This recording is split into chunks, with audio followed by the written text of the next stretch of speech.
50% మహిళలకు అవకాశం కల్పించారు. అంతేకాక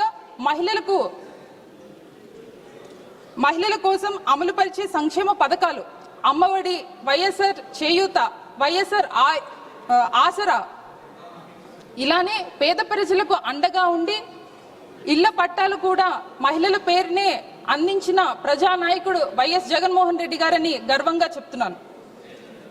దిశ పోలీస్ స్టేషన్ ని స్థాపించి దిశ యాప్ ద్వారా మహిళలకు రక్షణ కల్పించారు. ఆర్థిక సామాజిక వర్గాలలో మహిళలు బలోపేతంగా ఉండాలని చెప్పి ఎన్నో కార్యక్రమాలు అమలు పరిచారు. 2019 నుండి 2024 వరకు ఈ పీరియడ్లో స్వర్ణయుగంగా మార్చారు. అంతేకాక మహిళలు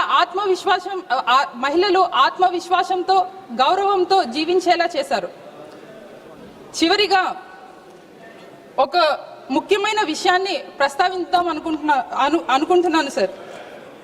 దేశంలో మహిళా రిజర్వేషన్ బిల్లు వచ్చిందని మహిళలందరూ ఆనందించే ఈ సమయంలో ఆంధ్రప్రదేశ్ రాష్ట్రంలో మహిళలపై దాడులు పెరుగుతుందేమోనని ఆందోళనగా ఉంది. ప్రతిరోజు ఏదో ఒక చోట హింసాత్మక ఘటనలు జరుగుతూనే ఉన్నాయి.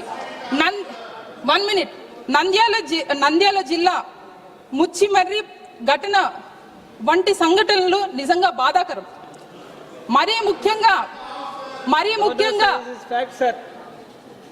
అధికార పార్టీలో ఉన్న ప్రజాప్రతినిధులు మమ్మల్ని వేధిస్తున్నారు, మమ్మల్ని హెరాస్ చేస్తున్నారు అని విక్టిమ్స్ ఒక మహిళ వచ్చి కంప్లైంట్ చేసినా కూడా పోలీసులు ఎటువంటి చర్యలు తీసుకోకపోవడం నిజంగా చాలా దురదృష్టకరం.